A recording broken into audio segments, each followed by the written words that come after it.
everybody, and welcome back at Adobe Live, and especially welcome back to a brand new episode of How To. We're gonna spend this hour together learning techniques and sharpening our skills, in particular in Illustrator and Photoshop.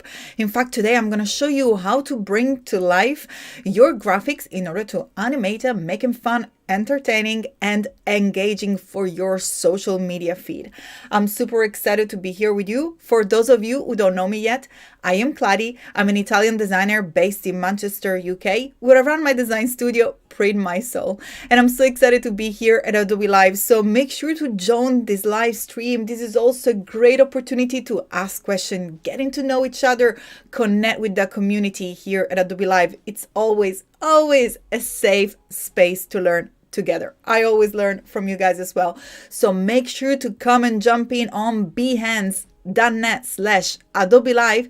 That's the place where I can read your chat and reply to your questions as I go throughout the stream. In fact, let me go ahead and start to say hello to the people that are already here. I can see some familiar faces, some new faces. RB, what's up? Nice to see you. Ciao, Steve. Thank you so much for being here. Umacron, Barbara, as usual, I'm very curious. Bila, just got your message.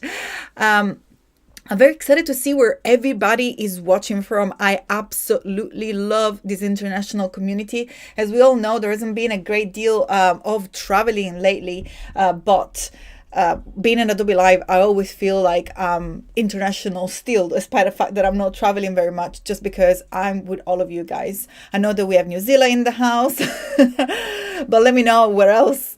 RB, buonasera. Fantastic. So let me go ahead and show you real quick what sort of project. Actually, I'm going to go ahead and show you right away the project that we're going to be making together, and then the inspiration and why I've decided to create this how-to.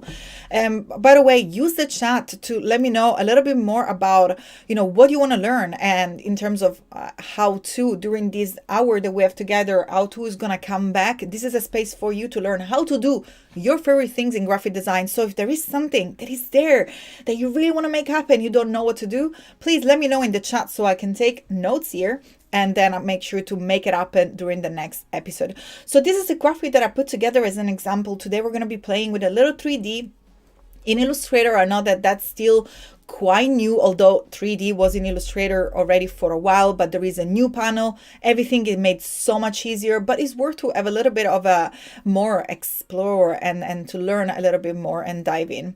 Also, we're going to jump into Photoshop because as probably all of you already know, Reels is really what is capturing attention on Instagram. Everybody, all of us, me included, we're there scrolling. When we wake up, when we fall asleep, it's not the best thing to do, but video is really what is keeping the attention. So at the moment, this is just part of the things that I'm gonna show you how to create together.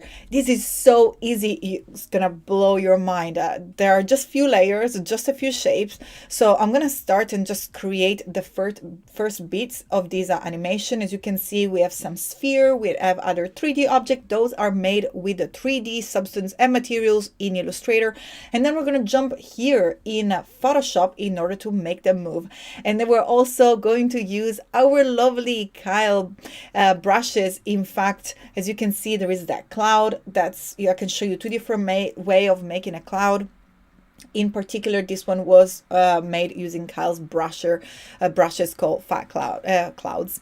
I can see Annika in the chat. Oh, Annika, and lovely to see you. I was actually watching the replay of your off stream. It was absolutely amazing. By the way, if you want to learn more, don't forget that there is a streaming going on behance.net/live all day long, every day. So make sure to go ahead and watch this replay on Behance. Fantastic. Canada in the house. Let's see if I have any other location. I want to know where you guys are from. So I know that we have the UK, we have New Zealand, Netherlands, Canada, and then everybody. Nashville also in the house with Barbara. Lovely to see you. And let me know also what time of the day is wherever you're from. Right here, right now is 9:30 or just about 9:36. Also, Odari in the house. So many lovely people. Thank you so much for joining me here, everybody. And it's time to jump into Illustrator and to get started. Actually, real quick, I wanted to first of all show you what was the inspiration, because that's the point of how to. That's exactly what I was talking to you about. I had a lot of question on how to make these assets. So this and was an asset that I made to promote a creative challenge in Illustrator. And again, those creative challenges are still ongoing. That's a wonderful resources to learn together. So this was one of my Twitter. So if you go on my Twitter or on my Facebook, you will actually see that I've created this as a promo for the actual stream. And I'm going to show you a few more, just because that were the one that were sparking people attention. I think this one is really cute. Let's see if I find an Instagram story for this one here. So here we were learning how to create different characters. In particular, I made all these little kitties and a dog. And again, we can also show you how to make that. And then in order to make sure that I was catching everybody's attention with my stories, I created these videos in which I have other elements of my graphic that were interacting with the actual design. And I mean, that got so much attention that people were actually asking me how to create that. That was the one creating the Adobe logo. So those are all challenges. If you actually go on my website, you will be able to see all the replay. They're also available here on the Behance website. But you see, those are different ways. You can literally apply the techniques and the skills that I'm going to be sharing with you to any of your projects. So feel free to follow along and practice with me. But then remember, this is something that you can apply anywhere else. So let me see if there is any specific request. If I do not read your question, oh, we have Gareth, Scotland. Nice to see you, Gareth. Lovely to see you. Bristol, more UK. What are you guys doing up? I'm not the only one up at 9:30 p.m. Let me know again if there is any other question. We have our lovely Sam Peterson in the chat. Make sure to keep your eyes peeled for his link. Those are the clickable link in the chat. And it's time to get started. Again, if you have any specific requirement for any other episode like this one was specifically requested from someone in the chat, make sure to let me know so I can take a note and then come back with a next episode with all the information that you may need. Beautiful. So it's time to open Illustrator. If you're looking to follow along and to design with me, make sure to open Illustrator, because we're going to get started. I'm going to go ahead and hit a save so I don't lose these creation that I already made. I can go ahead. As you can see, that was the one that I created for the previous Illustrator challenge. As I mentioned before, everything is made in Photoshop. When I say that, everybody was like, oh, what do you use? Do you use Premiere? Do you use After Effects? I do use After Effects for more complex rotation and for more complex element. But now that we have the beauty of having the 3D elements in Illustrator, I think it's just we must take advantage of these two environments, so Photoshop and Illustrator together. Plus, we're going to be exploring all the wonderful opportunities that we do have with our libraries. So libraries are so amazing and mind-blowing. We will be able to jump between Illustrator and Photoshop in a seamless way. So let's get started. As I said, that was my initial project file, but I want to start from the very beginning. So I'm going to go ahead and jump from into the Home menu. Once you click the Home menu, you will be landing on the welcome screen in Illustrator. And in order to get started, you can press on the blue button where it says New File, or simply click Command N, Control N if you're working on a Windows machine to open the new document window. Now, I already know that I'm creating these graphics for social media. Therefore, I know that the intent and the output of my graphic is going to be web. Remember, it's so important to create thinking ahead about your output. I always say, and that was something that I probably learned on my very first year of graphic design, fit for purpose. Those are the things that you really want to remind your mental checklist when you're starting a new project. So fit for purpose. My purpose is going to be screen. Right away, I'm going to go ahead and send my intent for web. Here we go. Let me zoom in so you can see at the top of the document window. If you click on the web tab, automatically Illustrator will bring up settings like changing the units into pixels, and also will allow you to have a blank document presets with presets, the most used size for document on the web, alongside so many wonderful templates that are available on Adobe Stock. If you're interested of any of these cool templates, you can also see a preview, download it, and get to use them right away without leaving Photoshop. So I'm going to go ahead and use the Web Large, which is 1920 by 1080. This is the standard, usually high resolution for screen. If you're looking already to start to design with a proportion of an Instagram story, then you want to perhaps change your orientation from landscape to portrait, because as you probably know, there is a nice size for Instagram story, which is exactly 1920 by 1080. And now that I'm thinking on that, I love to give freebies. I might have a freebies for you. You'll have to bear with me because I wasn't prepared with that, but since it's there, why not using this time to share some freebies? If you jump on my website, it's iamkladi.com. I saw that before someone was trying to find my other social media. You'll find them just here at the bottom of the page. There is a ton of free content, ton of videos here, ton of Adobe Lives and more courses ready for you to take advantage of. They're all for free. They're all available here. But if you go on resources and then freebies, you will be able to download a brand new, here it is. I found that it wasn't that hard. I actually have updated it. So let's see if I go ahead and click on download. I don't think that I've updated the description, but it should actually be the updated version. And if not, I'll make sure to update it right away. So as you can see here, we have the social media size cheat sheet. So right now I'm going to be creating for Instagram. But if you do wish to create for any other social media, here you have a collection of all different sizes. So as you can see, those are just simply mockups with a picture of me upside down when I was visiting Adobe in San Jose, the Magic Create Room. So if you go ahead and check, there are all the different sizes for YouTube, LinkedIn, Facebook, Instagram, Twitter, and so on. So make sure to go ahead and download these PDF, because I hope that it will be useful for you. So here we go. Let's jump back here.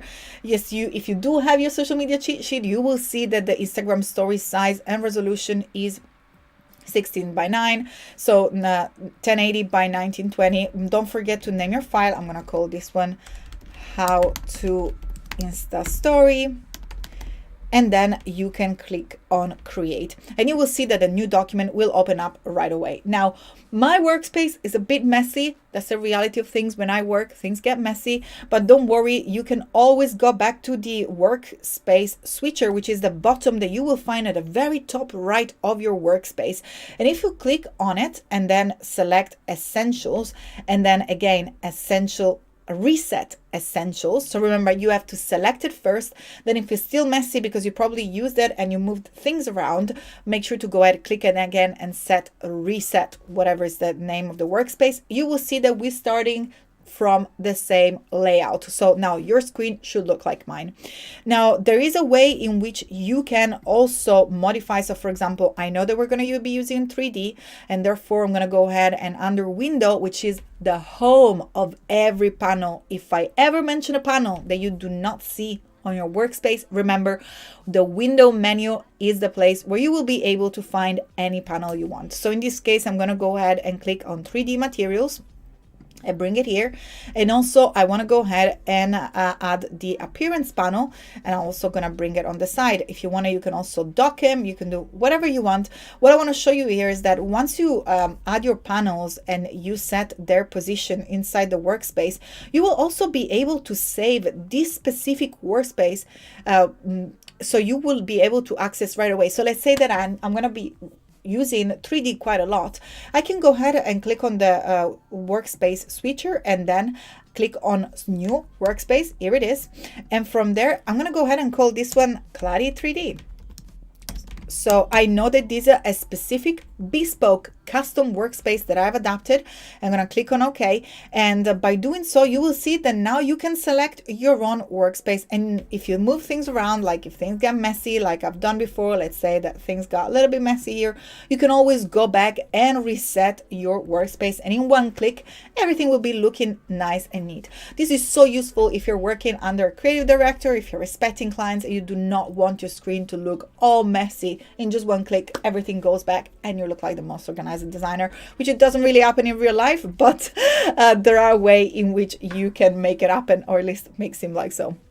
Rob is asking, Kladi, is there a file size limit to any social media post? Wait, is all in that document? Yes, absolutely. In the document, there is also the ideal size. Again, those are, I went and I did a research per each social media, so that's what they advertise as their advice. But remember, there is also a great deal of compression when you upload online. So if things don't look, I always try to export it at the largest one, because I know that they're going to compress it anyway, so there is not much point to compress it before. Fantastic. So let's go ahead and go back. Let me see if there is another question. Are these freebies going to stay there forever, or are you going to delete them for your website after the stream? Cornell, they've been there since 2021. So as you can see, they've been already there for a year. Everything that is on my website is there. Everything is free besides, I believe, few courses. Let me see if I can go back on my website. There are only a few courses, which are the LinkedIn courses. They're from LinkedIn Learning, so you will need to have LinkedIn Learning. There is a brand new course about social media that I'm so excited to release really soon. But everything there are events. You can see my Max session. My Max 2021 is still there. There is a little bit more about 3D that we did during Max. There are new events. There is Creative Pro, Design Cuts.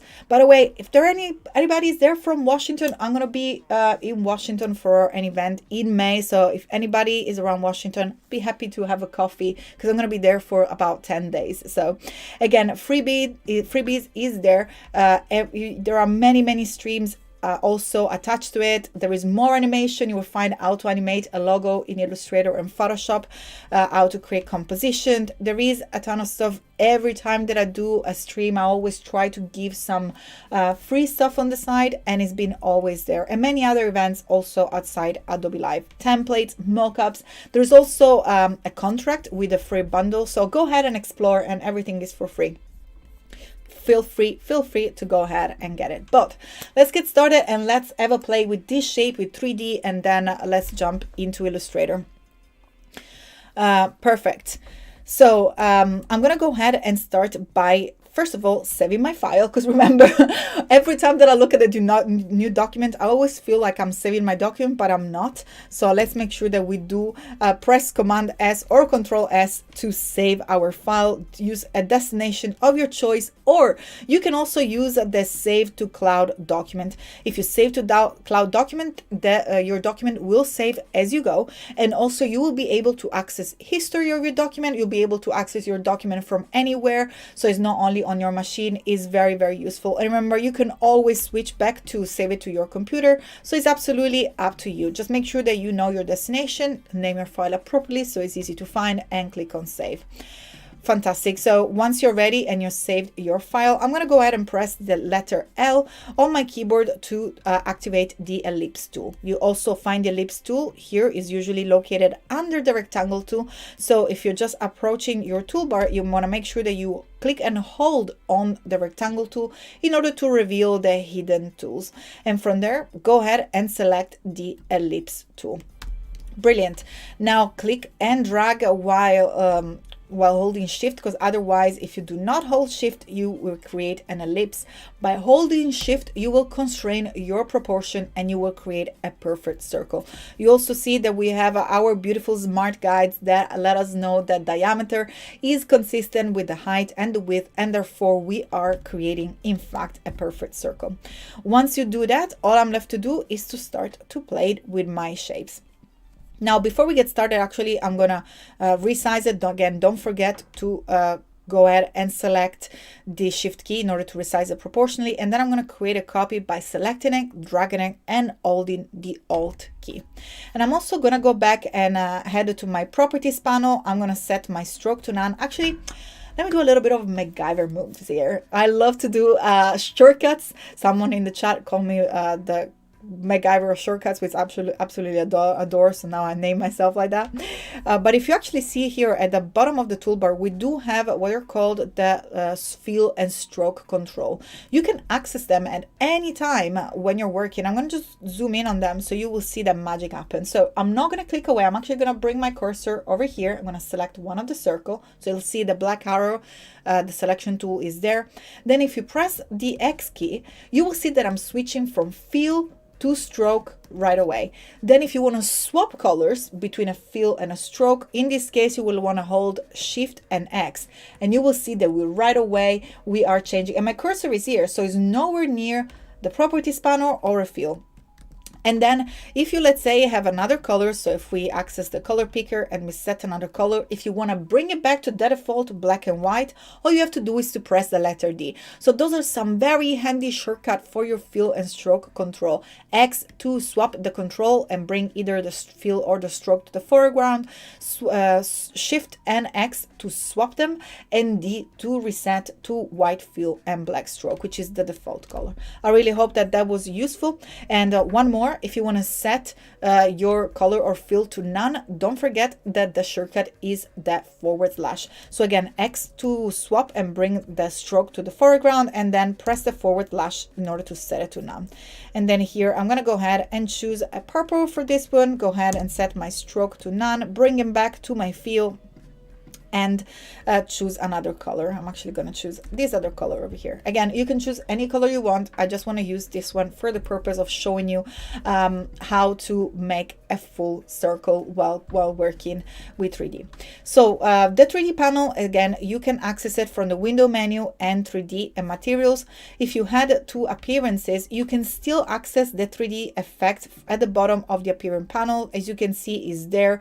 We have the older way, that's the old look of the appearance panel, but as Max 2021, which was October 2021, the brand new release of Illustrator 22, we do have access up on this wonderful preview effect that really let us see this 3D effect inside Illustrator into a fantastic way very quickly.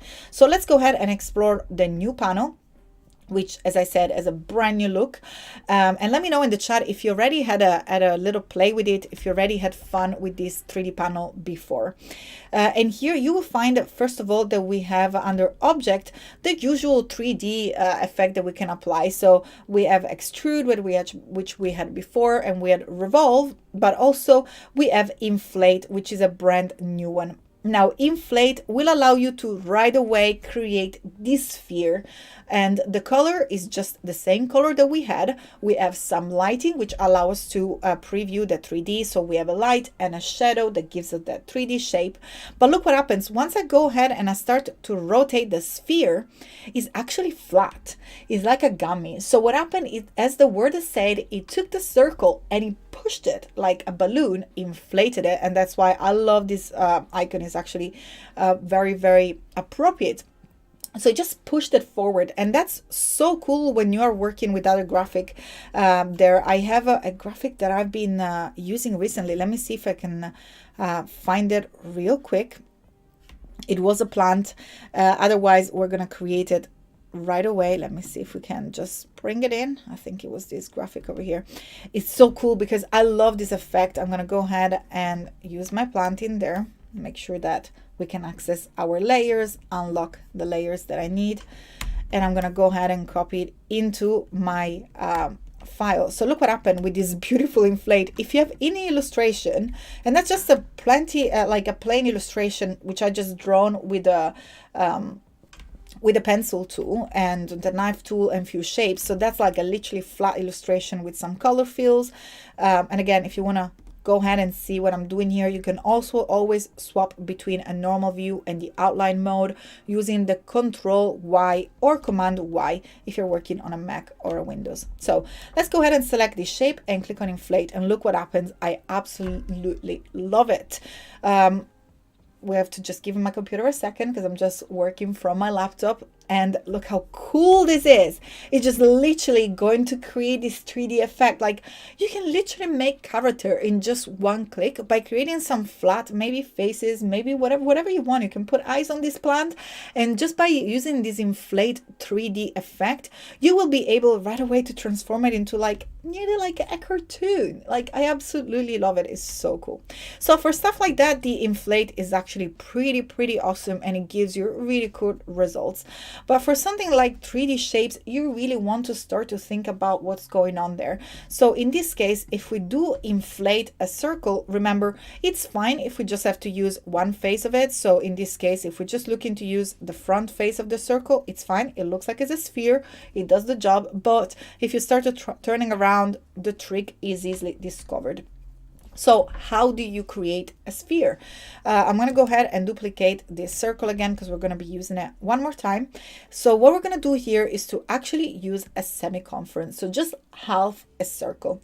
How do you create half a circle? Really easy. Just draw a circle like we did before with the Ellipse tool by clicking and dragging and holding the Shift key to create a perfect circle. And then trigger the pen tool by pressing the letter P on your keyboard. Of course, you can always find the pen tool here on top of your toolbar. As you can see, it's just right there.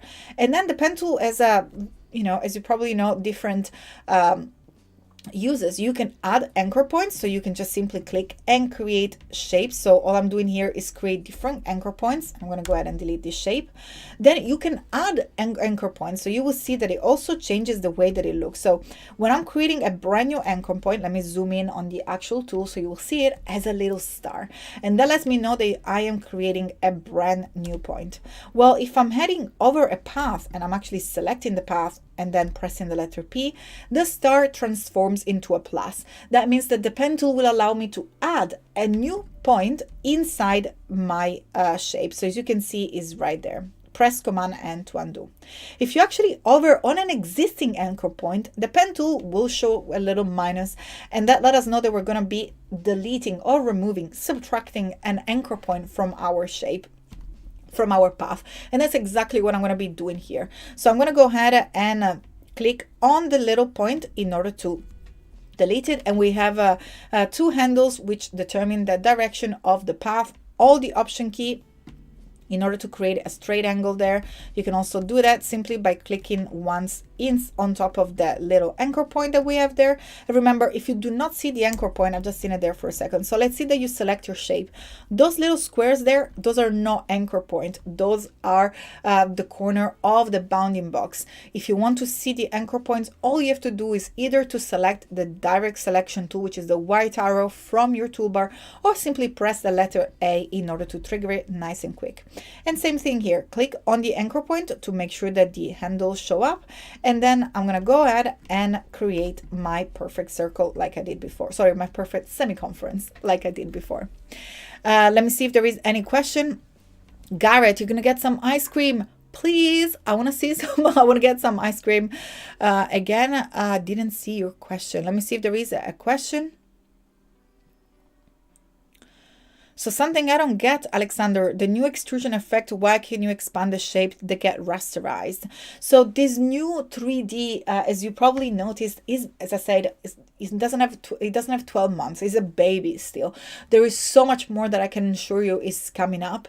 There are more integration between the old functionalities and the new functionality. At the moment, the biggest integration was this preview, this technology preview that is bringing us and allowing us to see the 3D elements inside Illustrator. So for anything that you think that is not there yet, I would just say bear in mind, because the integration just happened in October. There is much more going on. There is actually an update on Illustrator right now. So make sure to go ahead and find your Creative Cloud up there from your desktop, because there is an update which specifically impacts Illustrator, which is out now. So go ahead and check it out.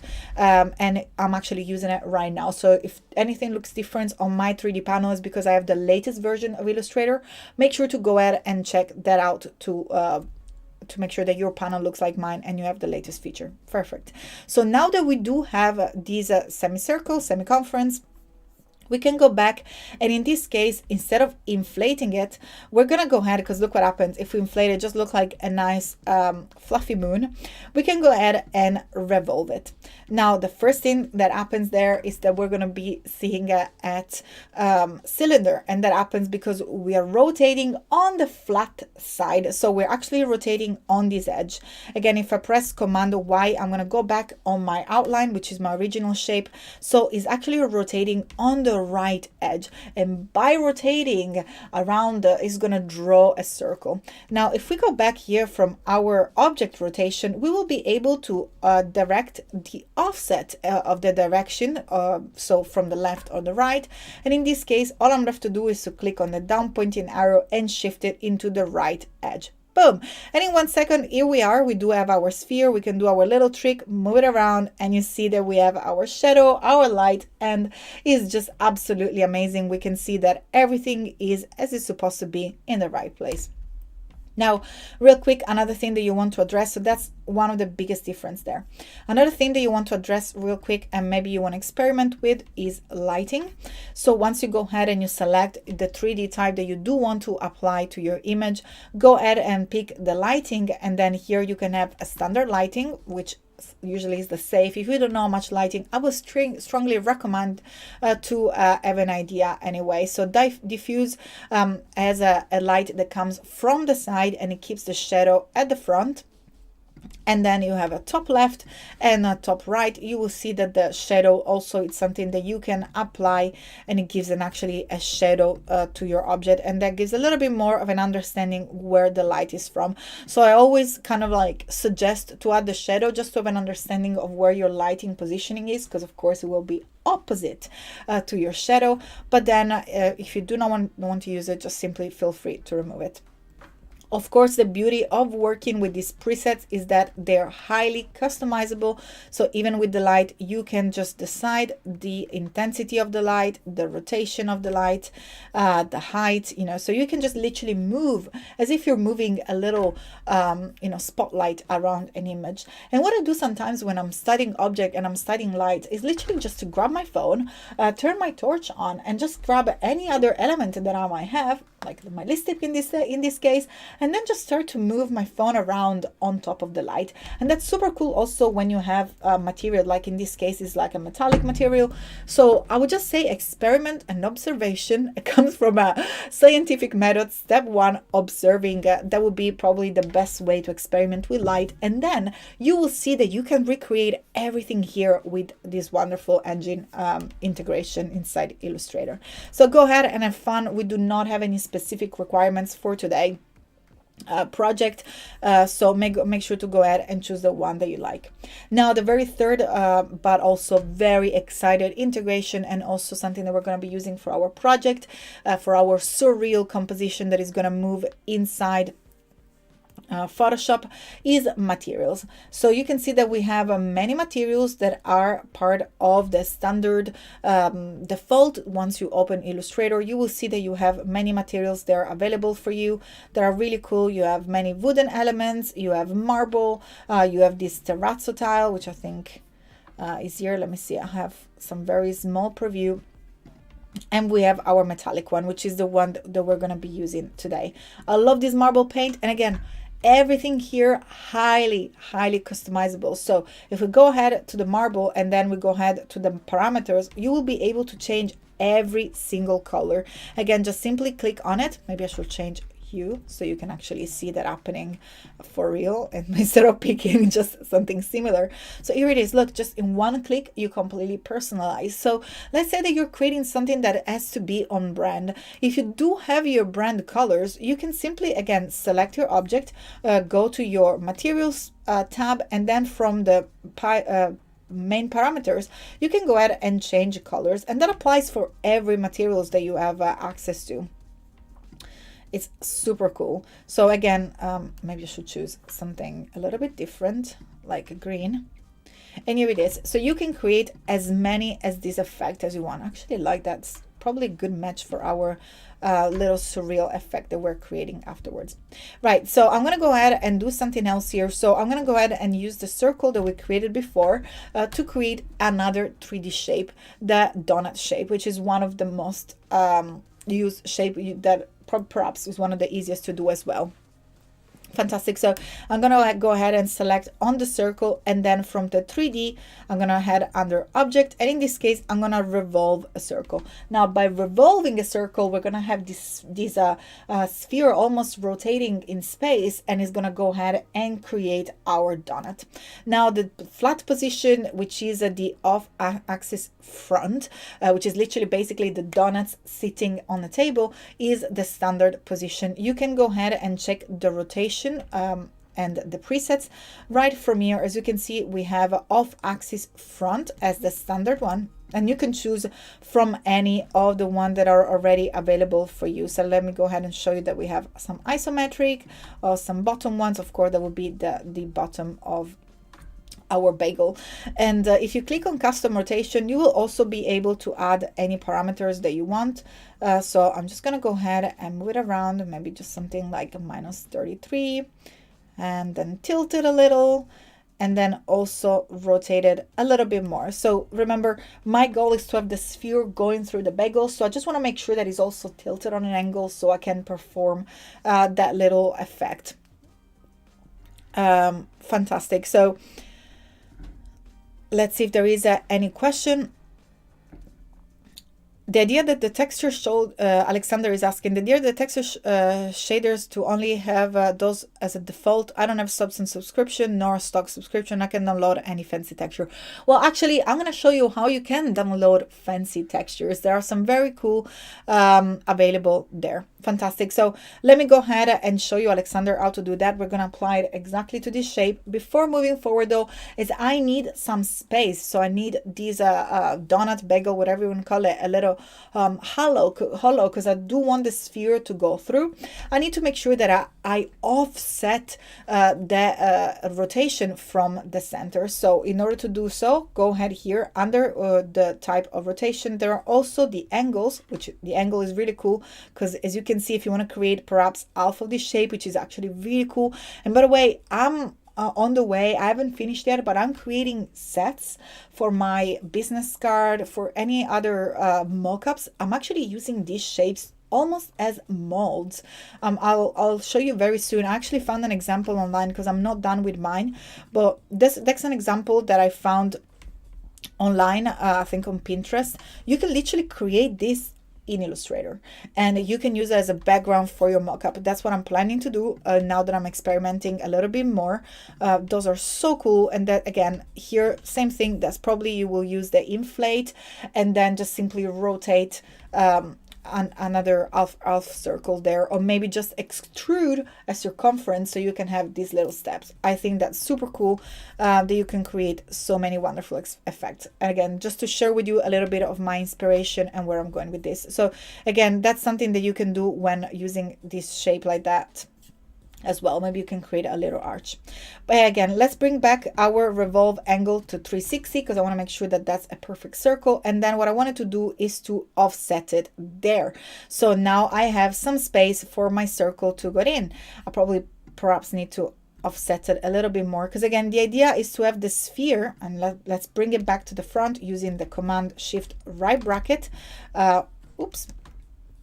Let's move it through, so it will have to go through. So let me go ahead and adjust my donut offset, and that's perhaps the best way to decide its size. So all I want is to have in Photoshop having the sphere going through during my animation.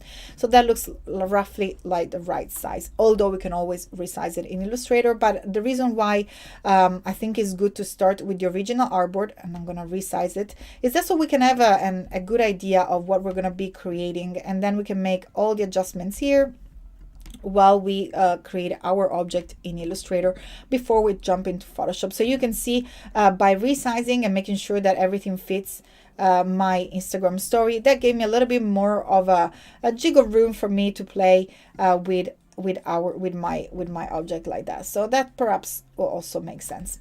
Fantastic. So once you're done, as I said, Alexander was asking about materials and different the default or what to add. So of course, if you head to the Substance 3D assets, as he mentioned, you will need to have a subscription. I do not have a subscription because I'm also learning more about 3D. So there is a ton of fancy stuff over here. If you are want to learn 3D, that's your thing, make sure to go ahead and get a subscription. Is absolutely mind-blowing, all the objects and materials that are in there. But if you're just starting and you want to learn how to do these things and you're not sure if that's something that you're going to do move forward with, well, you can always browse and access that still very, very cool and amazing community assets, which are available for you to download right away. So I'm going to go back because I just simply click on it without even telling you. At the bottom of the properties panel here, there is a little two icons. So the first icon allows you to find more material inside the Substance 3D assets. So that's the general library that you will need a subscription for. Otherwise, if you click the second one, it's got a little user icon next to it. This allows you to jump into the community assets. So that's exactly what the community assets is, and those are pretty cool. I remember watching one of the first 3D streams. I think it was Paul Trani that was using some of this animal fur, which was so cool. The one that I'm going to be using today is a watermelon. I don't remember how even I found it because I was just literally looking into different things. Maybe natural, I don't know, but there is a lot of camouflage, which is super cool. A lot of tiles, a lot of wall. There is a lot going on in here, and that's ready for you to use. So let me show you how. There we go. That's the watermelon. It's called watermelon material, and you can also see the name of the people that created them. And if you're like me, I like to know things and learn how to do things, you can also try to find these people maybe on Instagram and start to interact with them. So I'm going to go ahead and click on this leopard one and also download the file is as BSR file. So I'm going to go ahead and download it. I'm going to make sure to sign in. So again, all you need here, I do not have a subscription. I just want to repeat it again. All you need is an Adobe ID. Select the folder in which you want to download it and click on save. And I just had a look at the time. I cannot believe that we have 15 minutes. I will have to jump in Photoshop like right now. All you have to do here is to go back to your materials, click on the plus icon, and then head to the wherever you have put your new substance that you have downloaded. Again, SBSR is the file. Click on open and it will be uploaded under your materials. So you do have access to your materials right away. We have the leopard skin, which is happening just right now, and here you can change again all different offset, the repeat of the pattern, and so on. You can go ahead and customize it as much as you want.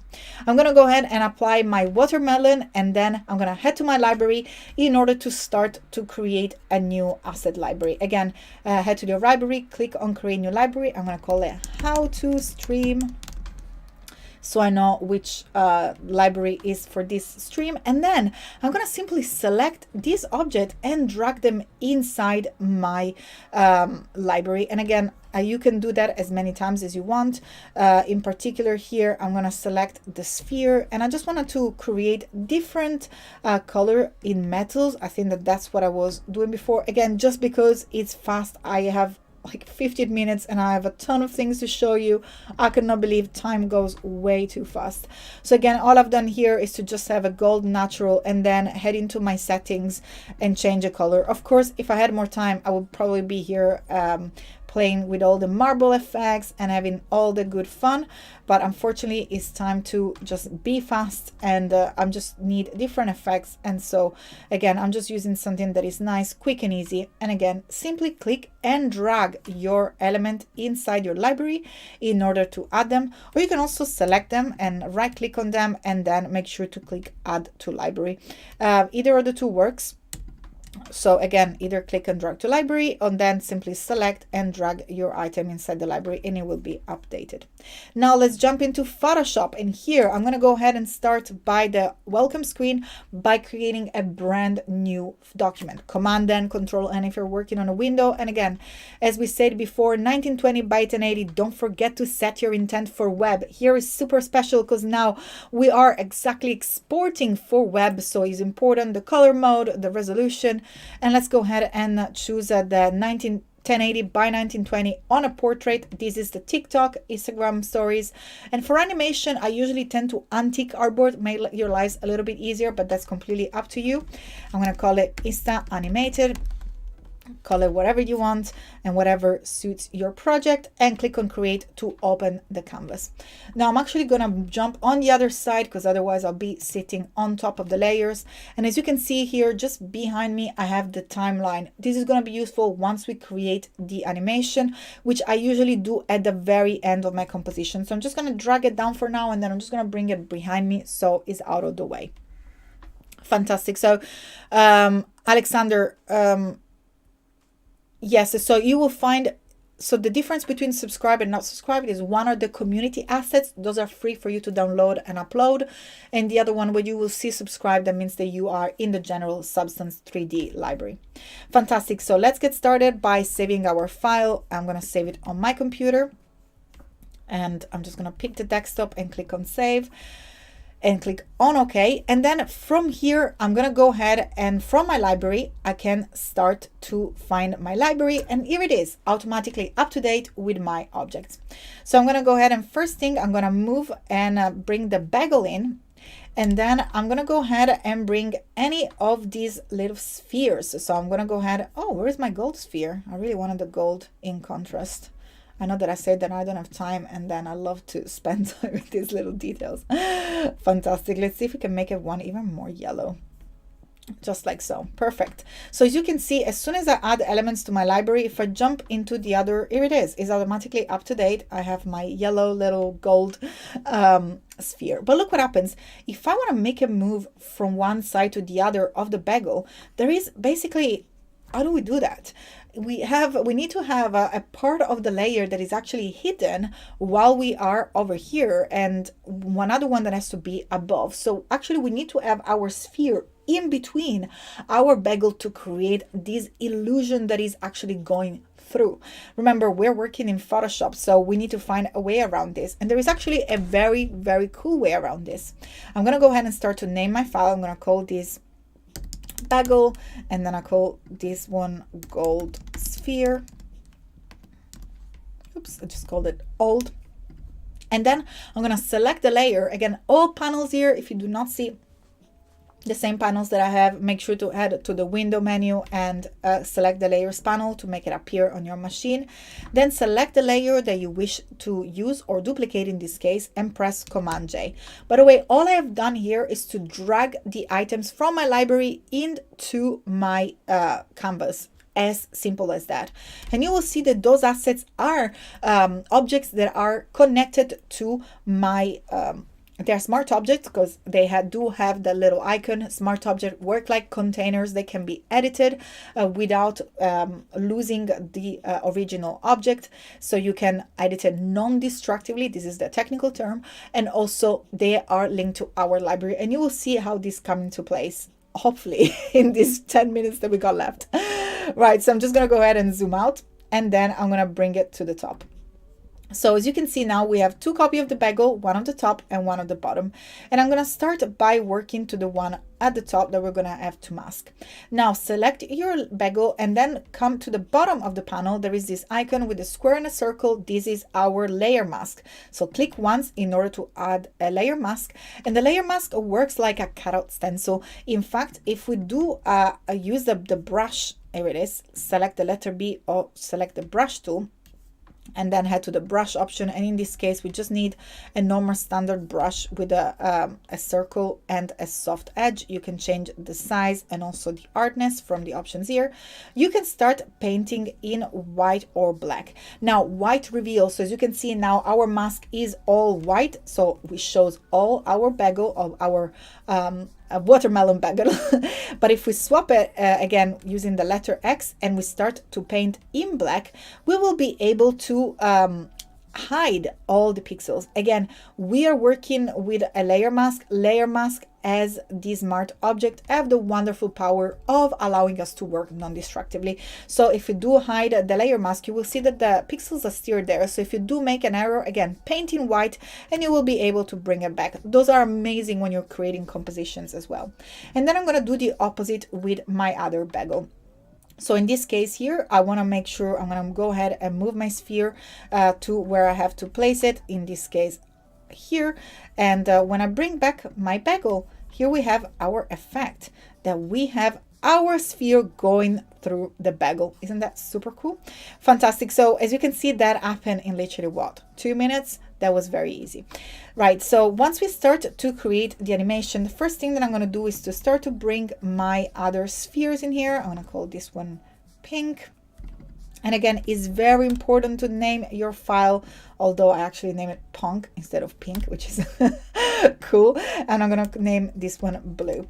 As I said, it's important to use your layers and name your layers, because once we're going to jump into the animation, you will see that the animation absolutely mirrors the layers. And one more thing, I'm going to head to my library and access Adobe Stock by clicking on the down pointing arrow and selecting Stock. And from here, I'm going to go ahead and press and type sky or any other keywords that you want.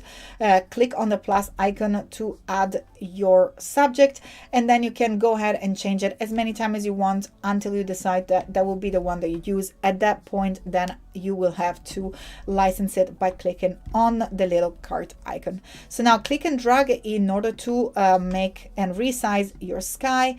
Perfect. So we can resize proportionally, and then use the shortcut, I believe is Command Shift left bracket to bring it to the very bottom. So Shift Command left bracket to bring it to the bottom, and right to bring it to the top real quick.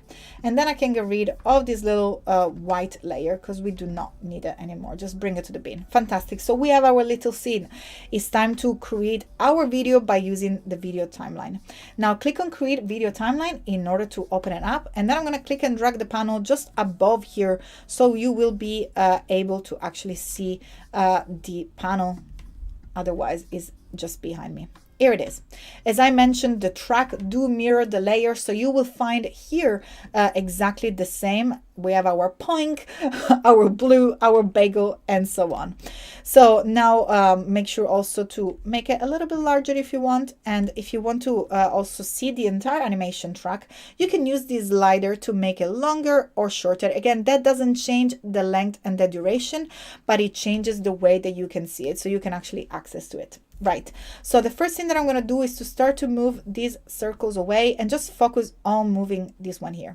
Before we start to animate any assets, you want to make sure to rasterize the layer by right-clicking on it, and from the pop-up menu, choose rasterize layer. Now from here, I'm going to click on the down pointing arrow on my track. And then I'm going to go ahead and move my sphere outside the canvas. So just right here where we can barely see it. And here from the timeline, I'm going to go ahead and click on the position time spot. So if you do not have ever used the timeline, this is our playhead that allows us to move in time. So that's the start and that's the end of the animation. And those are our timestamps that will allow to add keyframe. So once I click once, you will see that we do have a keyframe that just pops up inside the timeline. And now look what happened. If I move this on time, so I just bring it towards the end of the animation, and then I select and move my sphere to the end position, automatically we do have another anchor, another keyframe that basically is like a picture or a snapshot of the object at that specific time. And also what happens here in between is that Photoshop automatically moves from point A, so from the first keyframe, to the last keyframe. So the distance between the keyframes also determines our speed. Of course, if the keyframes are closer in time, they will be actually happening faster. So we probably have like 3 minutes to go. I can't believe it. We have just created that in a very, very short time. I'm actually going to jump into the one that I created just to show you the structure for the other one. I will probably, let me know if you want to see more of this animation because I do have more to show you, and perhaps we can do it in our next how to. As you can see here, of course, I've literally applied the same effect over and over again. I will talk more about our Kyle brushes in order to create the cloud. You will find them under the brush settings. But as you can see what happened here, all I've done is just repeating the same action over and over again. And I do have 1 more minute, and I promised that I was going to show you that, and I want to show you because it's absolutely magic. Now, because our object is linked here still with the little cloud icon, so our bagel is linked into our libraries, if we double click on it, we do not access the original one, but it will open the specific linked object that would allow us to edit it. So in this case, let's say that we want to apply a marble effect, so we can change the materials or anything else that you want and press Command S, and you will see that will automatically update inside my library. That also means that automatically updates inside our library in Photoshop, but also inside our canvas. So you can just go ahead and play and create your assets in any way that you want. Unfortunately, it's time to say goodbye, but we will be back with how to. Let me know if you enjoyed this stream. As usual, it's my absolute pleasure. Make sure to stay tuned on behance.net/live. There is so much more fun going on. There are so many replays. Go back and watch more stream. And of course, tomorrow, more Illustrator and more fun at Adobe Live. It was my pleasure to be with you, and I will catch you very soon. Thank you so much, everybody. Ciao.